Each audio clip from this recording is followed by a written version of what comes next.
On the morning of February 14th, 1879, in a small farming hamlet in Schoharie County, New York, three neighbors forced open the frozen door of a single-story clapboard house.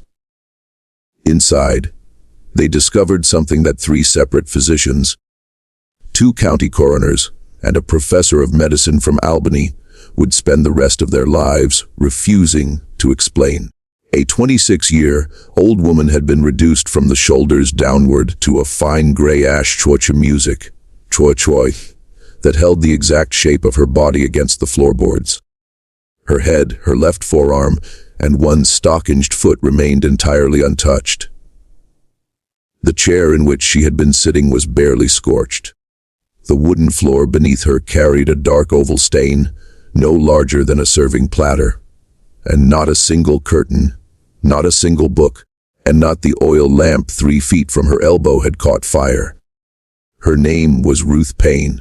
What happened to her inside that locked house during the coldest night of that winter was reported in 4 county newspapers, debated in at least 11 medical journals, and then, within 18 months, deliberately erased from every official record the county possessed. Before we continue with the story of Ruth Payne and the house on Cobble Hill Road, if you are hearing this story, take a moment to subscribe to the channel and leave a comment telling us which state or city you are listening from tonight. We want to know where our listeners are, because what you are about to hear was almost buried forever. The people who tried to bury it had more reasons than you can imagine, and more power than you would like to believe a handful of ordinary men could ever have possessed.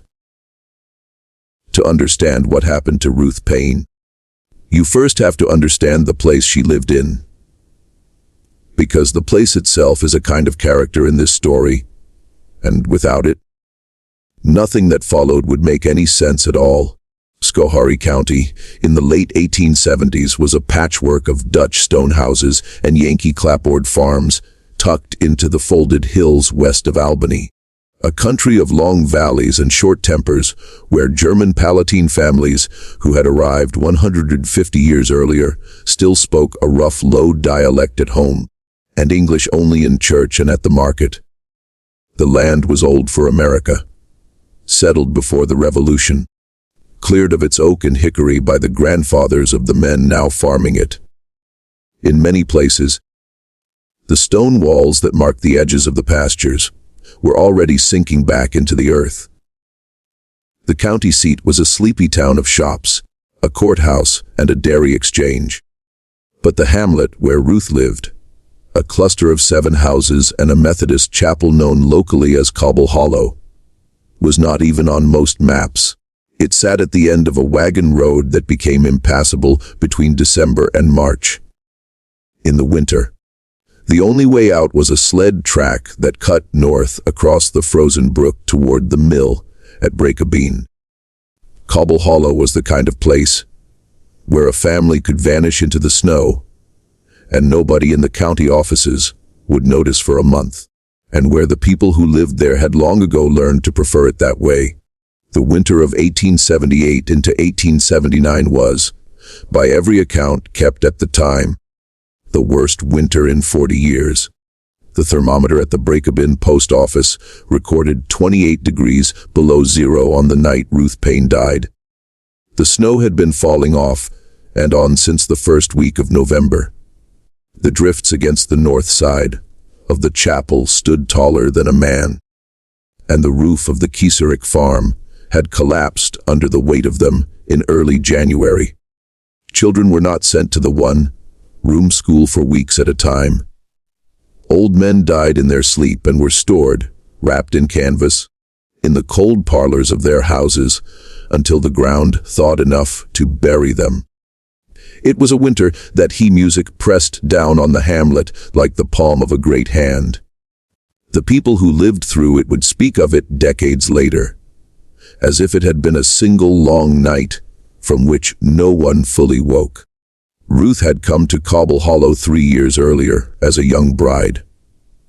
She was born Ruth Vosberg in the Mohawk Valley. the daughter of a Dutch Reformed minister who had died of consumption when she was 19. She had taught school in Amsterdam, New York, for 2 winters before she met Daniel Payne at a Grange Hall dance in the autumn of 1875. Her father had been a stern man, a preacher of the old predestinarian school. He had taught Ruth to read Latin and Greek before she was 12. Her mother had died when Ruth was 5, leaving behind a single daguerreotype of a dark-haired young woman in a lace collar, and a small collection of poetry books that Ruth carried with her, tied in a bundle with a ribbon, everywhere she went for the rest of her life. Daniel Payne was 9 years her senior, a widower with a stone farmhouse, and 90 acres of pasture inherited from his father, a quiet man whose first wife had died in childbirth 2 years before. By all accounts that survived, he was decent and hard, working, a deacon of the Methodist chapel, a man who drank nothing stronger than cider, and known in the hamlet for the patience with which he broke his own horses to harness. Ruth accepted his proposal within 4 months of meeting him and moved her few trunks of books and linens into the Payne farmhouse in the spring of 1876. Those who knew her in Cobble Hollow described her in the same careful phrases that farming communities, reserved for women they cannot quite place. She was too educated for a farmer's wife, they said. She read books late into the night by the kitchen lamp. The yellow light of that lamp could be seen from the road until 2 and 3 in the morning. A small, steady square against the enormous darkness of the surrounding hills. She kept a journal in a cedar box beside her bed. She had studied French at the Amsterdam Academy, and she corresponded, through letters that traveled by mail coach and rail, with at least 3 women in Albany and 1 in New York City, whose names did not appear in any church register in the county. She was not unfriendly. She attended the chapel every Sunday morning, sitting in the 3rd pew from the front, with her gloved hands folded over a small black prayer book. She sang in a thin, surprisingly sweet soprano that carried over the deeper voices of the farmers around her. She brought preserves to the sick. She taught the small Cobble Hollow Sunday school class of 7 children. The children, by the account of one woman who had been among them and lived until 1937, adored her with a fierce loyalty that rural children reserve for any adult who treats them as if they might one day be interesting. But she was not. The neighbors would later tell the coroner. Quite one of them. There was a stillness in her that they did not know what to do with. A way she had of looking at a conversation from a little distance, as if she were listening for something underneath the words, that made the older women of the hamlet uneasy without their being able to say why. And there was something else. Something that only 2 of her neighbors would say out loud, and only after a great deal of hesitation, and only after the doctor from Albany had sat across from them at their own kitchen tables, and asked the same quiet, patient questions 3 and 4 times over. In the last 6 months of her life, Ruth Payne had changed. She had grown thinner. Her cheekbones, which had always been prominent, had become sharper. Dark hollows beneath her eyes had appeared where there had been none the previous summer. She had stopped wearing her wedding bonnet to church, replacing it with a plain black shawl drawn up over her head in the manner of a much older woman. She had been seen twice walking alone along the frozen brook at dusk, in weather that no sensible woman should have been walking in. Her arms wrapped tight around her body, her breath trailing white behind her in the cold air. On 3 separate occasions, the woman who lived in the nearest house, a widow of 62 years, who had buried 2 husbands and raised 5 sons, and who did not, by her own description, miss very much of what went on in the hamlet, had heard raised voices coming from the Payne farmhouse in the hours after midnight. Ruth's voice, the widow said, and Daniel's voice, and sometimes a third voice, a man's voice, that the widow did not at first recognize. The widow had, on each of those 3 occasions, stood at her own bedroom window in her nightgown and looked out across the snowy yard toward the Payne house. She had seen, on each occasion, a single square of yellow light burning in the kitchen window. And she had seen, on each occasion, shadows moving across that light in a way that she would later describe as resembling a slow and terrible music dance. She had gone back to bed each time and pulled the quilt up around her shoulders and pretended, each time, that she had not heard anything at all. Because a widow of 60, 2 in a hamlet of 7 houses, does not interfere with what happens in another woman's kitchen in the middle of the night. Even when the sounds coming through the winter air are sounds she does not want to hear. She would regret that silence, she would later tell Dr. Tenney, on the back porch of her own house on a July afternoon, for every remaining day of her life. But regret, she would add in the same breath, was a poor kind of penance, and the Lord would judge her for what she had not done the same, as he would judge the others for what they had. The morning of the 14th of February began for Daniel Payne at 4:15, when the cold woke him in the upstairs bedroom, and he discovered that his wife was not in the bed beside him. This, by itself, was not unusual. Ruth had been sleeping poorly for weeks, and had taken recently to going downstairs in the small hours of the night to sit by the kitchen stove and read. Daniel dressed in the dark, pulling on wool trousers over his long drawers, lacing the heavy boots he wore against the cold of the farmhouse floors. He came down the narrow staircase with a kerosene lantern held out in front of him. The house was entirely silent. The parlor, as he passed through it, was dark and still, the sheet, covered furniture looming like pale, crouching animals in the lantern light. The kitchen door, at the far end of the parlor, was closed. Daniel later swore, under 3 separate examinations by 3 separate officials, that when he opened that kitchen door, the room beyond was cold. Not merely cool, as a farmhouse kitchen often was in the hours before dawn, but bitterly cold. The cold of a room in which no fire had burned for hours. The stove, a heavy cast, iron Union box stove with nickel-plated trim that Daniel had bought at the county fair in 1876, had gone out sometime in the night. The oil lamp on the table was extinguished, its wick black and curled. The window above the dry sink was clouded with a thin film of frost on the inside of the glass. Fern, like crystals, had grown across the lower panes in delicate, repeating patterns. In the rocking chair beside the stove, where Ruth habitually sat in the mornings to drink her tea, there was a shape that his mind at first refused to accept as a shape. He said that he stood in the doorway for a long time. He did not know how long, holding the lantern, before he understood what he was looking at. His wife's head was leaning back against the chair's spindles, her eyes closed, her dark hair loose about her shoulders. Her expression in the flickering lantern light was entirely peaceful. Her left arm lay draped over the arm of the chair, the hand white and intact. A small silver ring on the 4th finger. The ring her father had given her on her 16th birthday. Her right stockinged foot was extended forward, as if she had been in the act of rising.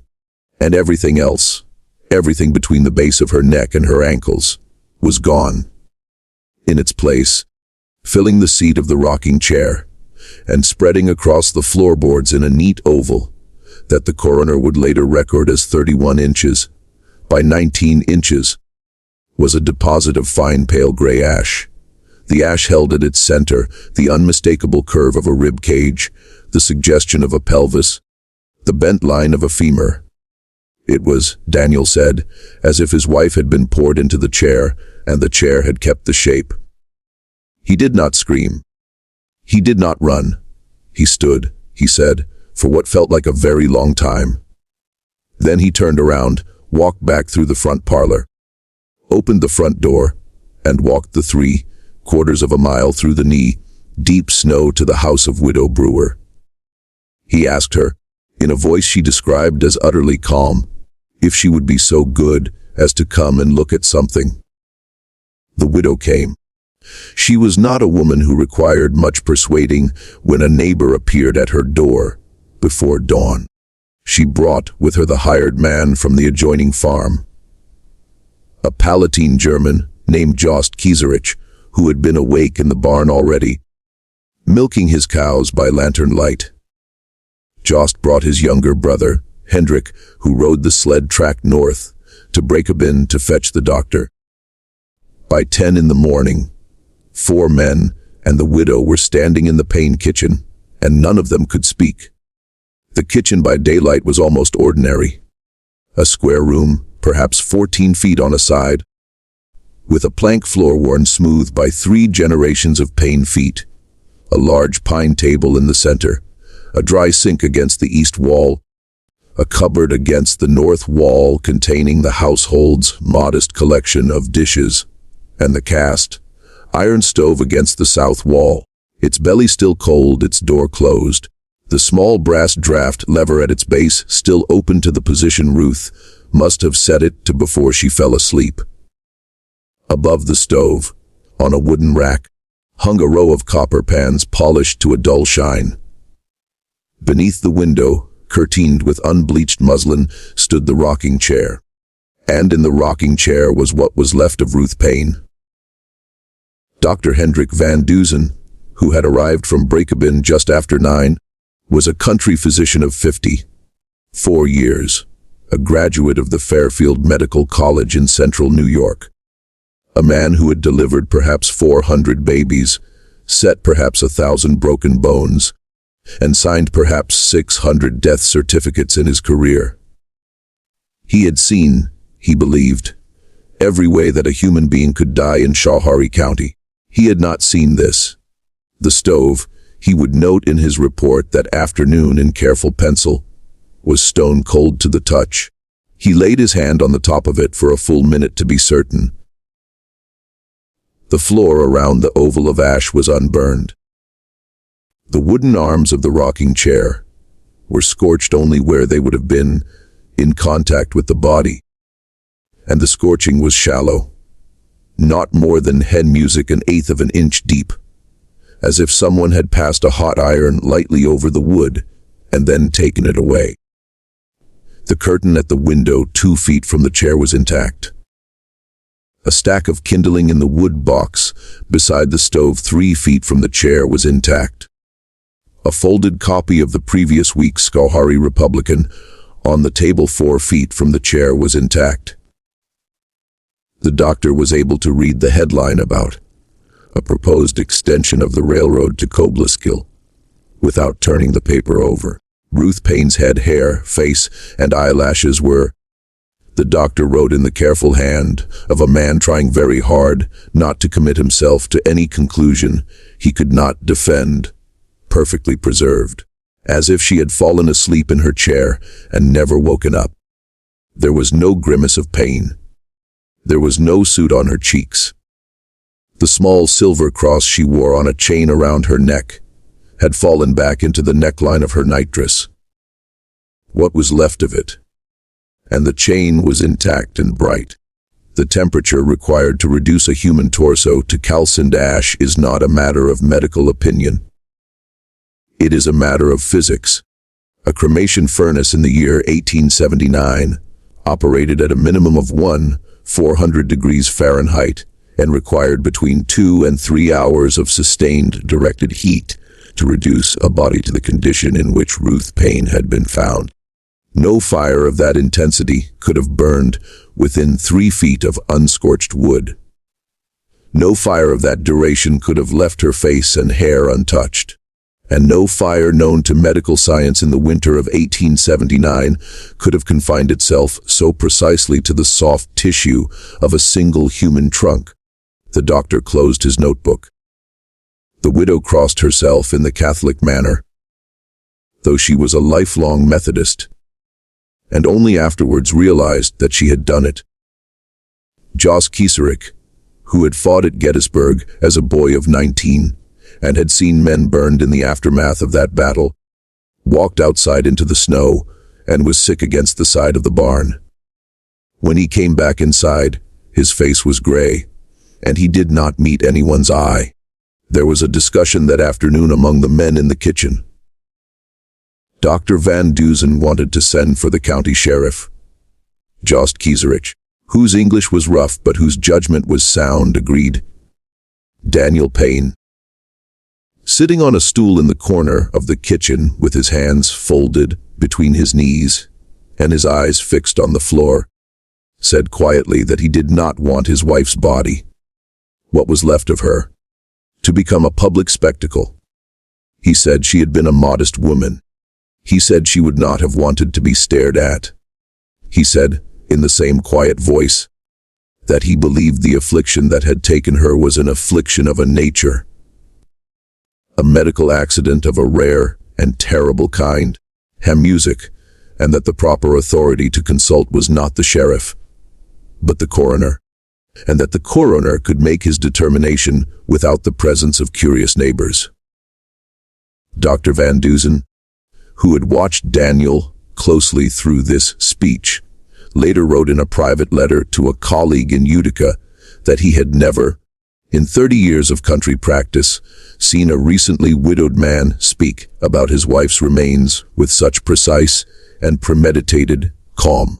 If he had been a man of suspicious temperament, he might have taken that calm itself as a kind of evidence. But he was not a man of suspicious temperament. He was a tired country doctor, in the middle of the hardest winter of his life, standing in a kitchen where something impossible had happened. He did what tired country doctors in such circumstances usually do. He accepted the husband's wishes. He sent Hendrik Kieserick north again on the sled track, not for the sheriff, but for the coroner. He sat with Daniel, the widow, and Jost in the front parlor of the Payne farmhouse, with the kitchen door closed and a sheet draped over the rocking chair, until the coroner arrived late that evening, by which time the ash had begun, in the dry, cold air of the kitchen, to sift very slightly through the cracks between the floorboards. In the weeks that followed, the story of what had happened in the Payne kitchen spread through Schoharie County the way cold spreads through a stone wall, slowly and from every direction at once. The Schoharie Republican ran a short notice on the 16th of February describing the death as a sudden misfortune of unexplained cause and expressing the condolences of the community to Deacon Payne. The Combustion Index, 3 days later, described it as a probable apoplexy followed by accidental fire, which was the diagnosis that Dr. Van Dusen had settled on after 2 sleepless nights, and which he himself did not believe. The Albany Argus, which had a correspondent in the county seat, and was willing to risk a little sensationalism, printed a longer piece on the 22nd of February in which the word combustion appeared for the first time, qualified carefully by the adjective spontaneous. The piece was reprinted in edited form in 3 other regional papers over the following week. The story might have ended there, filed away as a curiosity in the back pages of a county paper, if it had not been for a physician from Albany named Dr. Cornelius Ten Eyck. He read the Argus piece over his breakfast coffee on the morning of the 23rd of February, and by that same evening was on the train west with a leather satchel full of instruments and an unshakable conviction that he had just been handed the case that would make his career. Dr. Ten Eyck was 44 years old, a professor of forensic medicine at the Albany Medical College, and a man whose professional ambition was matched only by his contempt for country doctors. He had, in the course of his career, published 7 papers on unusual modes of death, including a widely cited study of accidental poisonings among factory workers in Troy, and a controversial monograph on asphyxiation in infants of the urban poor. He had been waiting for more than a decade for a specimen what the medical literature of the time referred to as preternatural human combustion. There had been, by the count of the medical journals of 1879, some 30 documented cases in Europe and North America across the preceding century, almost all of them involving elderly women, heavy drinkers, and confined spaces. The case of the Countess Cornelia Bandy of Cesena in 1731 was the canonical reference cited in every medical textbook. Ruth Paine, at 26 years old, a teetotaler, and a woman in visibly good health only days before her death, did not fit the pattern. For Dr. Ten Eyck, that was precisely the point. He arrived in Cobble Hollow on the morning of the 25th of February, 11 days after Ruth's death. He traveled from the break-a-bin station by hired sleigh, wrapped in a bearskin robe, his satchel at his feet. He would later describe the approach to the hamlet as the strangest visual impression of his adult life. The snow had begun again during the night. The 7 houses of Cobble Hollow stood in a rough line along the frozen brook, their dark roofs frosted white, their chimneys smoking in thin gray plumes. Beyond them the hills rose in a series of long pale folds, under a sky the color of slate. There was no sound except the creak of the sleigh runners and the breath of the horse. Not a dog barked. Not a child shouted. The hamlet looked, he wrote, like an engraving from a German fairy tale. The kind in which something terrible has just happened inside one of the small, tidy houses and no one has yet noticed. He was met at the door of the Payne farmhouse by Daniel, who had not, as far as anyone in the hamlet could tell, wept once in the intervening 11 days. Daniel was a tall man, 6 feet and some inches, with the long, slightly stooped frame of a man who had spent most of his adult life bending over plows and fence rails. His hair was sandy brown, thinning at the crown, combed severely back from a high forehead. His eyes were pale blue and widely set, and they had in them, Dr. Ten Eyck noted in his first diary entry about the case, the particular flat quality of eyes that had stopped expecting anything. Daniel shook the doctor's hand, took his coat, and led him through the parlor into the kitchen without speaking a word. That was not strictly necessary. The rocking chair was still there, against the west wall beneath the muslin, curtained window. The oval of ash had been swept up, placed in a sealed wooden box roughly the size of a hat box, and kept, at the county coroner's instruction, in an unheated outbuilding behind the farmhouse. The scorched floorboards had been scrubbed with lye soap, but not replaced. The dark oval stain was still clearly visible beneath Daniel's boots. Dr. Ten Eyck set his satchel on the pine table and looked slowly around the kitchen. As he looked, he began to notice things that the country doctor had missed. Things that would, in the weeks to come, unravel the entire story. He noticed first that the rocking chair was not in its natural position.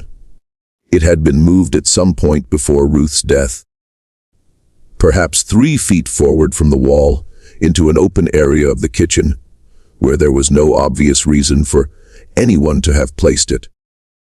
The natural position for the chair, given the layout of the room and the habitual warmth of the stove, was against the wall, where it now stood, but the faint wear pattern's sheer music on the floor showed that it had been dragged forward and then returned.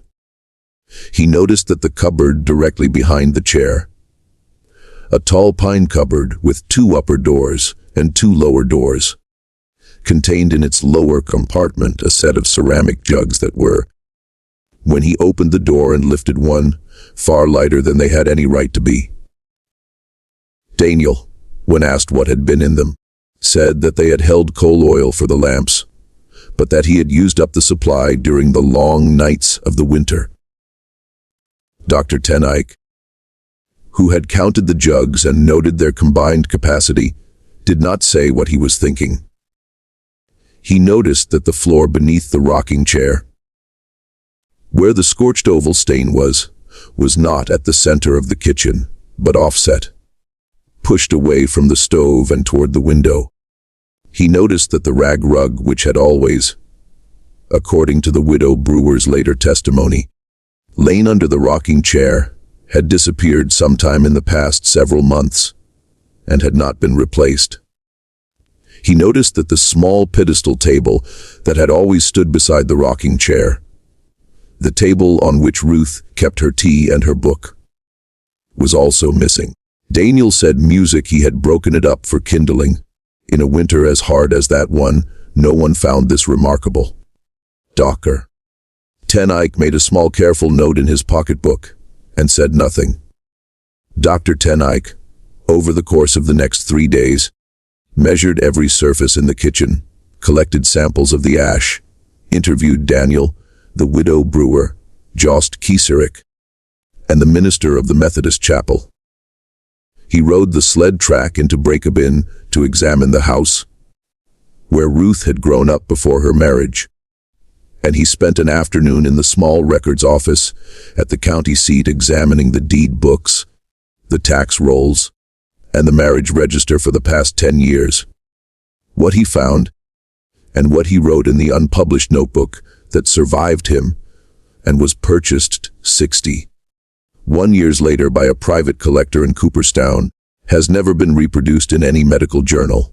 The notebook runs to 187 pages in Dr. Ten Eyck's cramped, educated hand, and it contains, among many other things, 3 observations that he would eventually come to see as the 3 pillars on which the entire case rested. The first observation, recorded on the second day of his stay, was that Ruth Payne had, in the final month of her life, purchased from the general store in Breakabin a total of 19 gallons of coal oil, a kerosene-based lamp, fuel widely used in rural New York at the time. 19 gallons was an amount far in excess of what the Payne household could have consumed for lighting in that period. A normal farmhouse of the region, with 3 or 4 lamps in regular use, consumed perhaps 2 gallons a month in the winter. The Payne household had only 2 lamps. Daniel, when pressed, could not account for the discrepancy. He said his wife had been responsible for household purchases. He said he had not noticed. He said she had once mentioned to him a plan to varnish certain pieces of furniture in the spring, and he supposed the oil might have been intended for that. Dr. Ten Eyck, in the margin of his notebook beside this entry, wrote a single word: implausible. The second observation, recorded on the 3rd day, was that Ruth had been observed by at least 2 separate witnesses wearing a corset of a new style recently advertised in Godey's Lady's Book, a garment whose stays were reinforced with a paste of calcium phosphate and animal fat, a substance which Dr. Ten Eyck noted in careful Latin was highly susceptible to the formation of phosphorus compounds under conditions of prolonged body heat. The corset had been a gift, the widow brewer said. Ruth had shown it to her in October, laid out in its box with a ribbon around it, and had said, in a voice the widow remembered as unusually quiet, that it had come from a gentleman admirer of many years ago, who had sent it to her as a token of continued friendship. The widow had not asked who the gentleman was. She had seen Ruth wear the corset on several occasions afterward under a black wool dress that Ruth had taken to wearing in the evenings when she expected no visitors. And the third observation, the one that Dr. Ten Eyck underlined twice, and then in a different ink and apparently at a much later date, circled 3 times, was this: Ruth Payne was, at the time of her death, in the early weeks of a pregnancy. That pregnancy, according to the dates that Dr. Ten Eyck carefully reconstructed from the testimony of the widow, and from 3 letters he was eventually permitted to read, could not possibly have been the child of her husband. If this story is already making you think twice about what people in small towns can hide, take a moment to like this video and let us know in the comments what you think happened in that kitchen, because the records we are about to discuss were sealed for a reason. What Dr. Ten Eyck learned next is why that seal was put in place, and why no one in Cobble Hollow or in Albany ever spoke of Ruth Payne's name again in any public setting for the remainder of the century. Dr. Ten Eyck returned to Albany on the 28th of February and began, with the methodical patience of a man who had waited his whole career for exactly this, to assemble the rest of the story.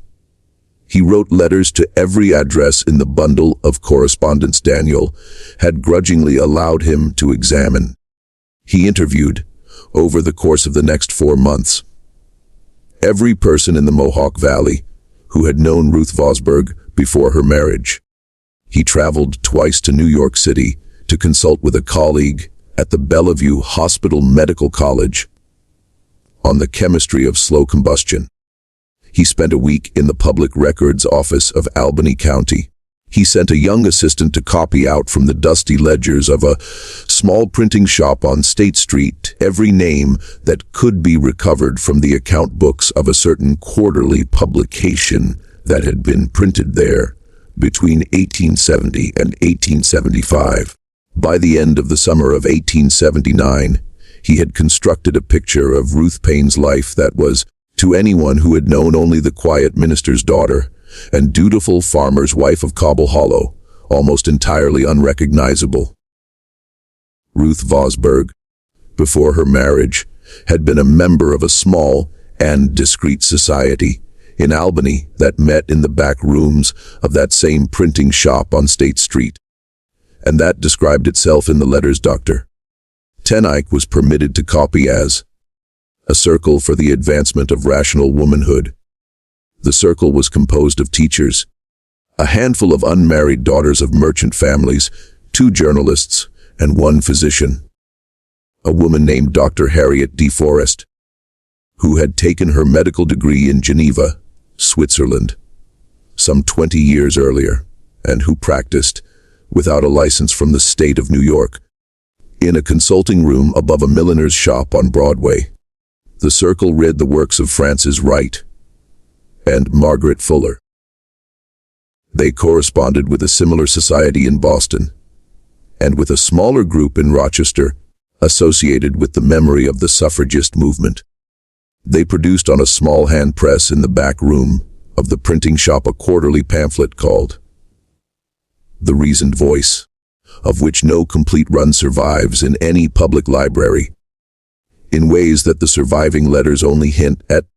They provided certain forms of practical assistance to women of the city who found themselves in circumstances that the law and the churches of Albany would not officially acknowledge.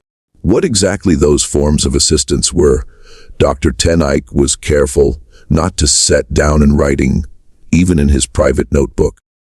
But from the pattern of the letters, from the particular professional credentials of Dr. D. Forrest, and from the fact that 3 of the women named in the account books of the printing shop had died in the intervening years under circumstances officially recorded as female complaints.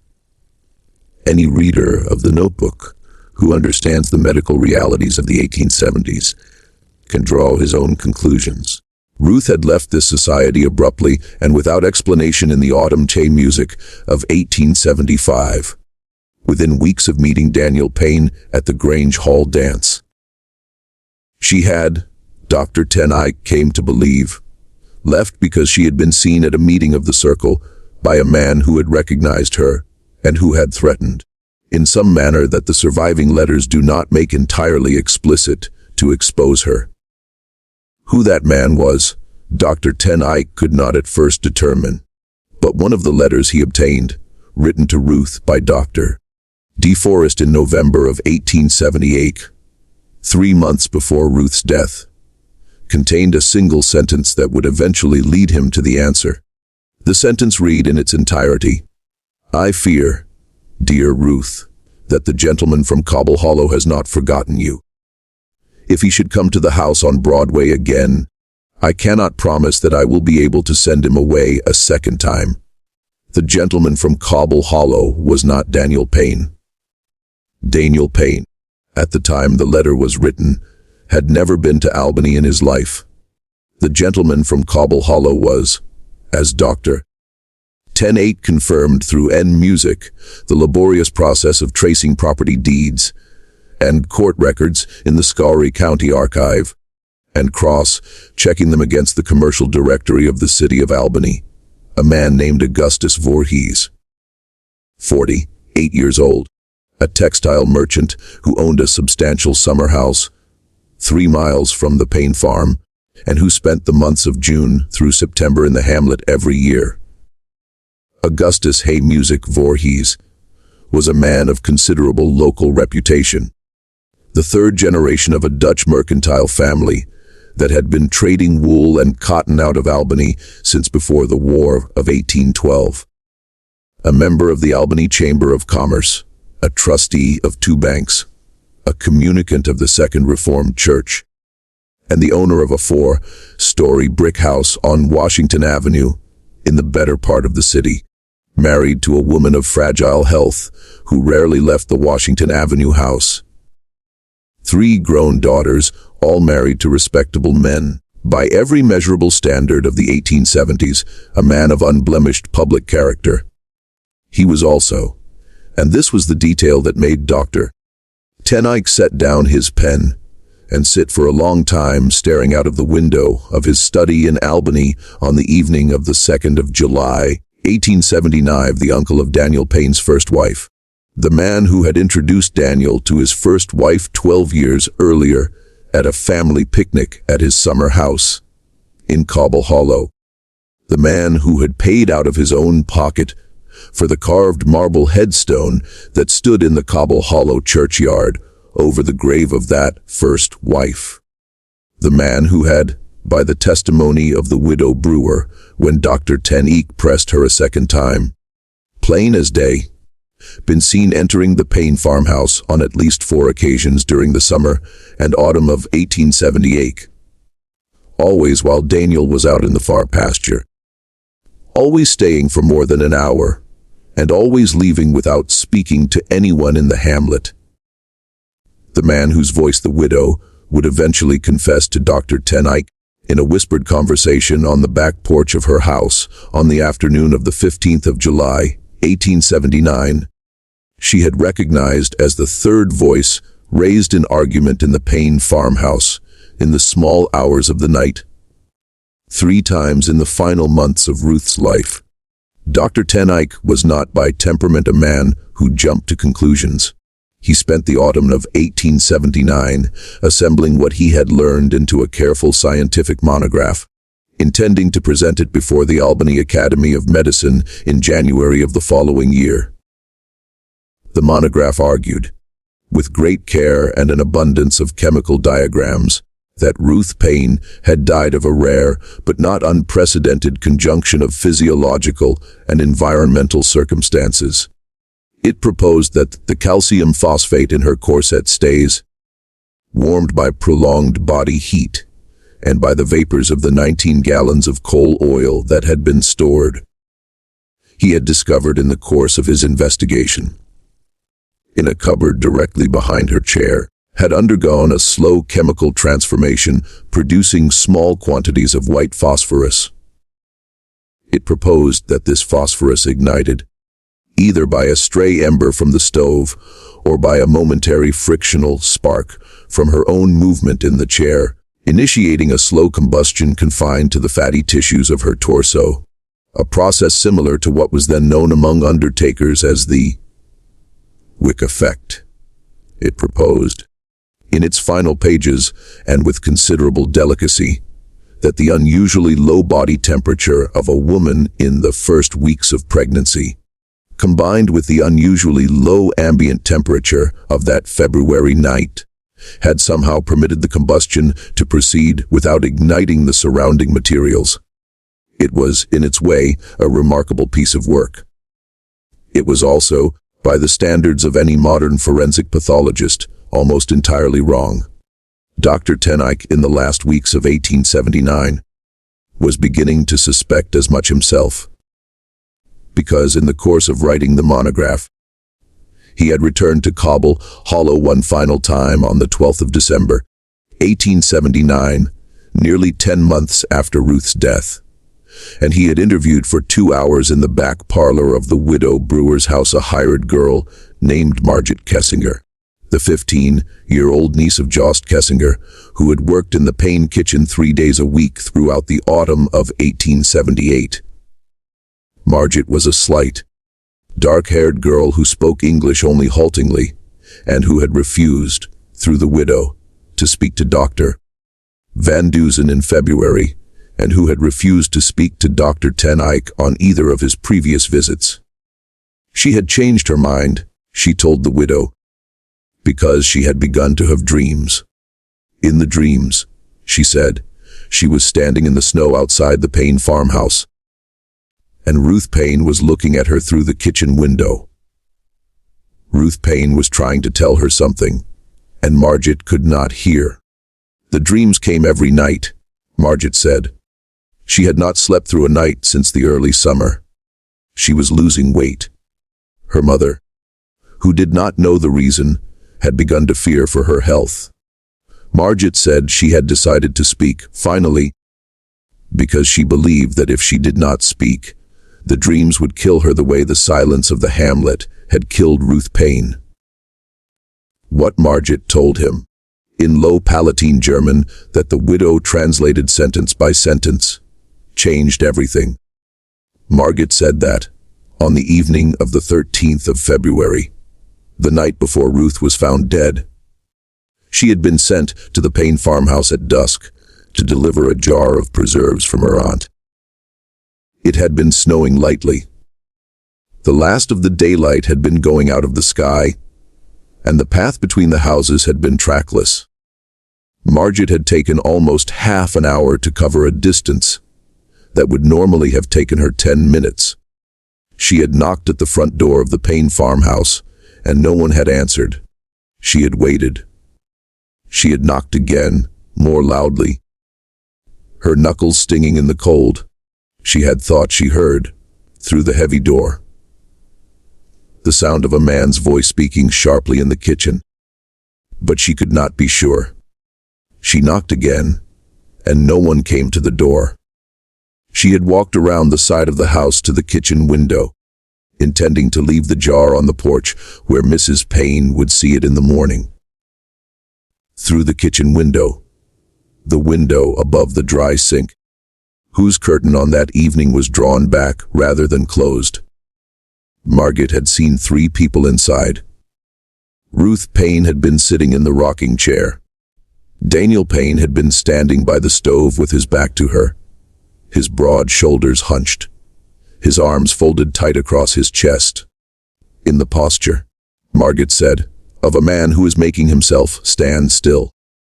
And a third man, a man Margit had seen in the hamlet the previous summer at a social gathering at the summer house, and whom she knew to be Augustus Voorhees, had been standing directly in front of Ruth with something in his hands.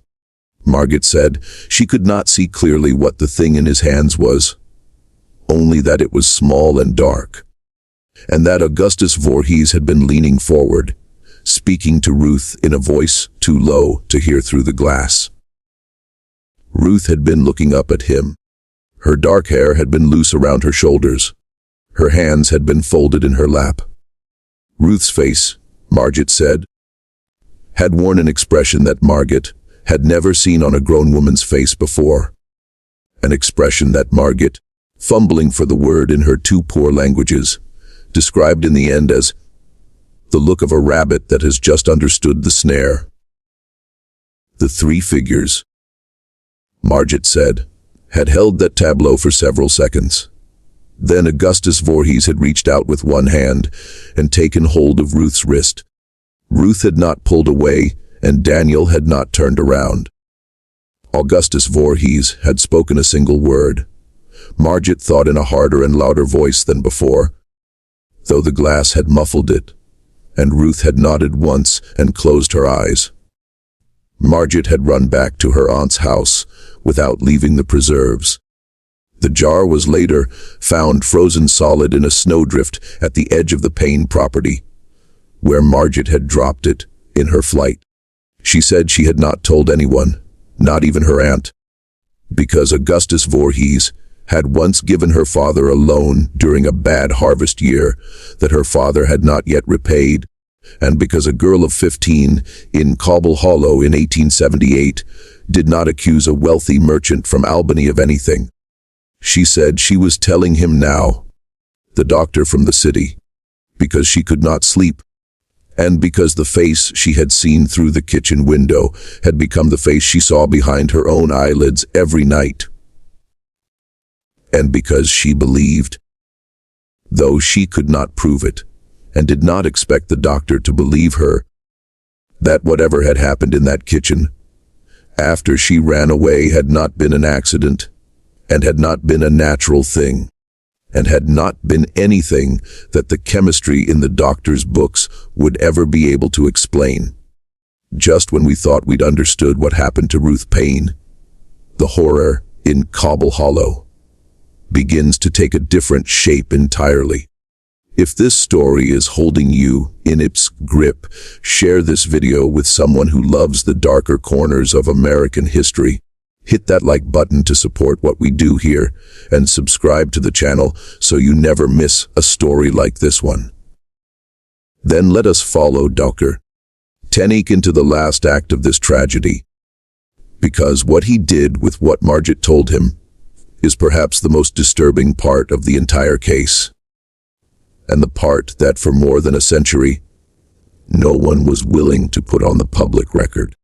Dr. Tennick returned to Albany on the evening of the 14th of December, 1879, carrying in his satchel the notes of his interview with Margit Kessinger, and a small muslin bag containing a sample of the ash that had been swept from the floor of the Payne kitchen 10 months before. He went directly, not to his house on Elk Street, where his wife was waiting with a late supper, but to his laboratory on the second floor of the medical college. Working through the night by the light of 2 gas burners, he performed a series of chemical tests on the ash that he had not had the opportunity, or perhaps the motivation, to perform before. He tested for the presence of standard combustion residues. He tested for the specific compounds that would be expected from the wick effect theory. He tested, on a hunch that he would afterwards be unable to explain, for compounds associated with industrial and military accelerants. What he found by 3 in the morning of the 15th of December was this: the ash contained, in quantities that could not plausibly be accounted for by the combustion of human tissue alone, measurable traces of potassium nitrate, sulfur, and fine charcoal, the 3 ingredients, in the precise proportions that Dr. Tennick's tests revealed, of black powder, not the residue of black powder that had been fired in the manner of a firearm or a charge. The residue of black powder that had been burned slowly in the open under controlled conditions, in the manner an apothecary or a pyrotechnist might burn it to produce a specific chemical effect, or a specific quantity of directed heat. Dr. Tennick sat at his laboratory bench for a long time that night. He put out the gas burners one after the other, and sat in the dark. The first gray light of morning found him, still sitting there, his hands folded on the bench in front of him. He understood now what had been done to Ruth Payne. He understood that the heat required to reduce her torso to ash in the manner he had observed, in the time available, without igniting the surrounding room, could only have been produced by a deliberate and expert application of a slow, burning accelerant packed in and around her body, probably while she was unconscious or restrained, and ignited in a manner that directed the heat inward rather than outward. He understood that the wick effect his monograph was about to defend had been a red herring, almost certainly planted deliberately through the calcium phosphate corset and the 19 gallons of coal oil by someone who understood enough of contemporary medical theory to know what investigators would look for and what they would accept as an explanation. He understood that the agent of combustion had been human, not natural. He understood that the work had required a knowledge of chemistry of a kind that a country farmer of Daniel Payne's education could not have possessed, but that a textile merchant who bought and sold dyestuffs, bleaching agents, and industrial accelerants across 3 states, a man like Augustus Voorhees, could have acquired without any great difficulty. And he understood, finally, and with a kind of cold clarity that made him put down his pen and walk out into the snow on State Street at 4 in the morning, that what he had been investigating for the past 10 months was not a case of preternatural combustion at all. It was a murder, executed with extraordinary care, disguised as a wonder of science, in order to ensure that no one would ever look for a murderer. He walked that morning from the medical college all the way home to his house on Elk Street, a distance of nearly 2 miles, through streets empty except for the milkman's wagon and a few lamplighters, extinguishing the last of the gas lamps. He did not feel the cold. His mind was working through a series of problems whose dimensions he was only beginning music to understand. If he made the finding public, what would happen to Ruth Payne's memory, whose affair and pregnancy would become the central fact of the story, and whose killers might well escape prosecution on a technicality of evidence? If he went to the sheriff of Schoharie County, whom would the sheriff in fact investigate? In a county where Augustus Voorhees was a political donor of long standing and a personal friend of 2 sitting judges. If he wrote to the district attorney in Albany with the evidence, the ash, the notebook, the letters of Dr. DeForest, would he be believed? A medical professor pursuing a private theory against a trustee of 2 banks. And behind all of these questions, pressing itself forward in the dim light of the December morning, was a question about himself. Dr. Cornelius Ten Eyck was 44 years old.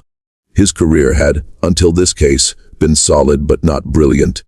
He had wanted the Albany Medical College chair of forensic medicine for a decade, and had been passed over twice in favor of younger men with better connections.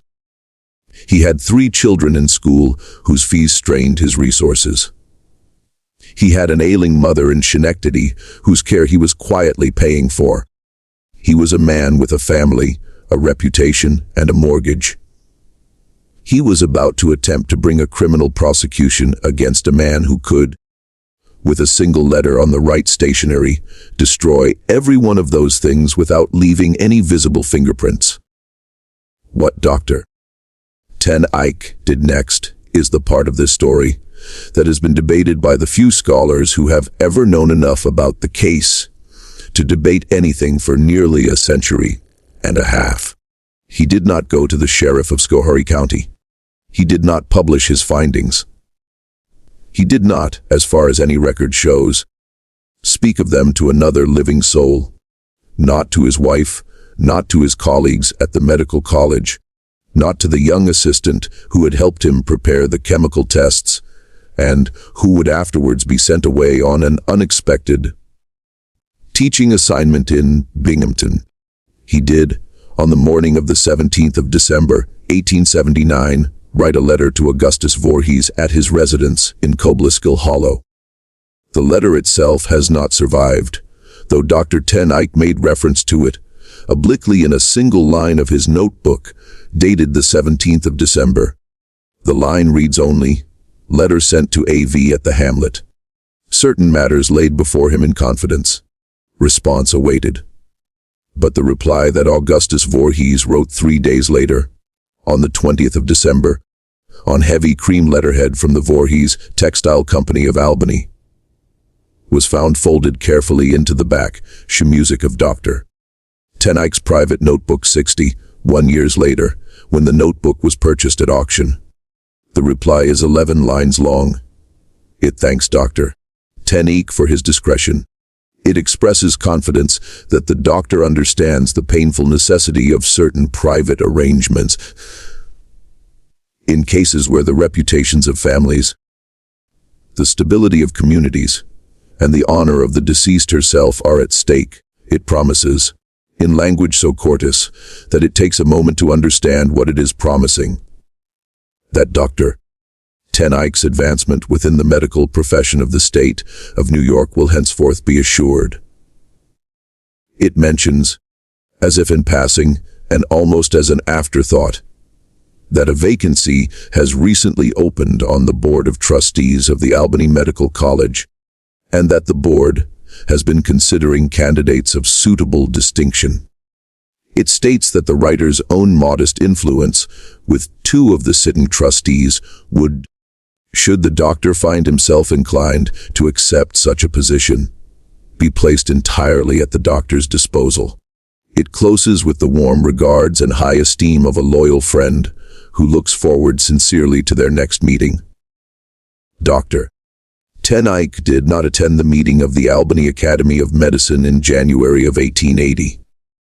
He did not deliver his monograph. He withdrew the paper from the program without explanation, citing in the brief note he sent to the Academy's secretary unforeseen circumstances of a personal nature. He filed his notes, folded the letter into the back of his notebook, placed the notebook in a locked drawer of his desk, and, in the course of the following year, was quietly appointed to the Board of Trustees of the Albany Medical College. He served on that board for 22 years. He published 4 more papers on unusual modes of death, none of them concerning the case of Ruth Payne. He died of a stroke in the spring of 1901 at the age of 66, in his armchair in his study in Albany, with the evening edition of the newspaper folded across his knees. The notebook was found by his granddaughter, a schoolteacher named Elizabeth Ten Eyck, in the bottom of a cedar trunk in the attic of the Ten Eyck family home on Elk Street in the summer of 1940, during the emptying of the house after her own father's death. She read it through in a single afternoon, sitting on an overturned box in the dusty heat of the attic. She did not speak of it to her brothers. She sold it 3 months later to a private collector in Cooperstown for the sum of $75. The collector who bought it was, as it happens, a distant cousin of the Voorhees family of Albany. The notebook has been in the collection of his descendants ever since. The records of the Ruth Paine case, the ones that should have been filed in the Schoharie County courthouse, the ones that should have included the coroner's report and the physician's affidavits and the deposition of Daniel Payne and the brief sworn statement that Jost Kessinger had given 2 days after the body was discovered, do not exist. They did exist once. Dr. Ten Eyck himself cites them in his notebook with specific file numbers and specific dates, but in the summer of 1880, 6 months after Dr.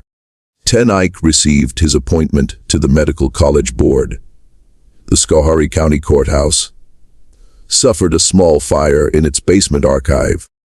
The fire was contained to a single storage room. It was attributed in the brief report of the county fire marshal to a defective kerosene lamp that had been left burning overnight in a corridor outside the archive. It destroyed, according to the brief notice published in the Schoharie Republican on the 9th of August 1880, a quantity of miscellaneous papers of no great consequence.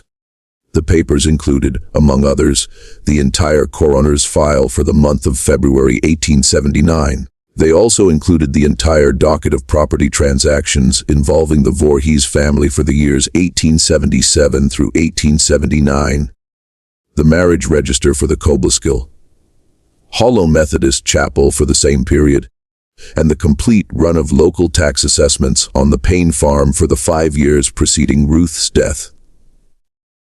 No other records in the archive were damaged. The defective kerosene lamp, which was extensively mentioned in the fire marshal's report, was never produced as evidence. The corridor, in which it had supposedly been left burning, was never, according to the testimony of the courthouse janitor, who read the marshal's report 3 years later, and shook his head at it, a corridor in which any lamp was ever kept. Daniel Payne sold the farm in the autumn of 1880 to a buyer who paid considerably above the market rate, and who was represented in the transaction by a law firm with offices on Washington Avenue in Albany. The firm that had represented the Voorhees Textile Company in matters of incorporation and taxation for the previous 15 years. Daniel moved to a small town in western Pennsylvania called Mercer, where he remarried 2 years later, fathered 3 children, and lived out the remainder of his life as a respected elder of a Presbyterian congregation. He died in 1914 at the age of 70. His obituary, printed in the local paper, mentioned a first wife who had died tragically in a house fire in New York State, and it did not mention her name. His second wife, according to the recollection of a granddaughter interviewed by a folklorist in 1968, said only that Daniel had been a good husband, but a silent one, and that in the last years of his life, he had taken to sitting up in the kitchen of their house in Mercer until 2 or 3 in the morning, alone with a single lamp burning, looking at nothing. Once the granddaughter said her grandmother had come down in the night to find him weeping silently, his face in his hands. When she had put her arm around his shoulders and asked what was wrong, he had said only, "I did not turn around. I should have turned around." He had never explained what he meant. He had never said it again. Augustus Voorhees continued to summer in Cobble Hollow for another 15 years. He expanded the textile company, opened a second office in Boston, and served 1 term in the New York State Senate, where his principal legislative achievement was a bill raising the penalties for the corruption of public morals. He endowed, in 1903, a chair in moral philosophy at a small college in Schoharie County, the endowment of which stipulated, in the founding documents, that the holder of the chair was to deliver once each year a public lecture on the subject of the Christian virtues of temperance, chastity, and reserve. He died in 1909 at the age of 78 of complications following a minor surgery. He is buried beneath a white marble monument in the Cobble Hollow churchyard, within sight of the smaller weathered stone that marks the grave of Ruth Payne. The inscription on his monument reads, "A merchant of integrity, a friend of virtue, a pillar of the community." The inscription on Ruth's stone, which Daniel had ordered and paid for before he sold the farm and left for Pennsylvania, reads only, "Ruth Payne, wife, 1852 to 1879. The Lord giveth and the Lord taketh away." The widow brewer died in 1884 of pneumonia in her own bed at the age of 67. She had kept, until the end of her life, a sealed envelope in the top drawer of her bureau, addressed to the Schoharie County District Attorney, whose contents were never disclosed to her family, and which, when discovered after her death, was opened by her eldest son and, without being read aloud, thrown into the kitchen stove. Margit Kessinger married a farmer from the next county in 1883, raised 5 children, and lived until 1931. A woman whose neighbors regarded her as unusually quiet, and who in the last year of her life is recorded by one of her granddaughters as having said, without any context at all, that there were things a person could see through a kitchen window that they should never have seen, and that they never, afterward, stopped seeing. The Notebook of Dr. Ten Eyck is today, in the archive of a small private historical society in upstate New York that has chosen not to permit its reproduction or public display on the grounds, according to a statement issued by the Society's Board of Trustees in 1987, that the document contains material of a deeply sensitive nature concerning identifiable families of the region whose descendants continue to live in the county. The ash of Ruth Payne, in its sealed wooden box, was buried in an unmarked corner of the Cobble Hollow churchyard in the summer of 1880, at the instruction of the then presiding minister of the Methodist chapel, whose name has not survived because the pages of the chapel register covering the years 1878 through 1881 were, like the coroner's file at the courthouse, destroyed at some point in the late 19th century. What was done to Ruth Payne on the night of the 13th of February, 1879, was done by at least two men, in a locked kitchen, on the coldest night of a hard winter, in a hamlet at the end of a road that the snow had closed. It was done to a young woman who had once, before her marriage, belonged to a circle of other young women who had believed that the future would be different from the past, and who had chosen, when she was threatened, to leave that circle and accept a quiet life in a place where no one would ever come looking for her.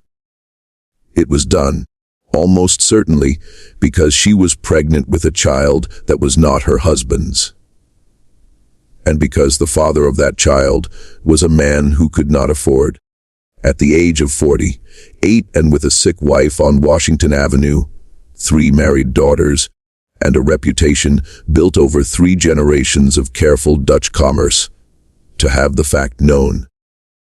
It was done with a chemistry borrowed from the textile trade, with potassium nitrate, sulfur, and fine charcoal packed around the body of an unconscious woman in a rocking chair. It was disguised as a wonder of science in order to ensure that the only people who might investigate it would be so dazzled by the prospect of a medical sensation that they would not think to look for a criminal. It was compounded by the quiet cooperation of a husband who had either been broken by the discovery of his wife's affair, or been promised something he wanted more than his wife, or both, and who stood in his own kitchen with his back turned while another man put his hands on her.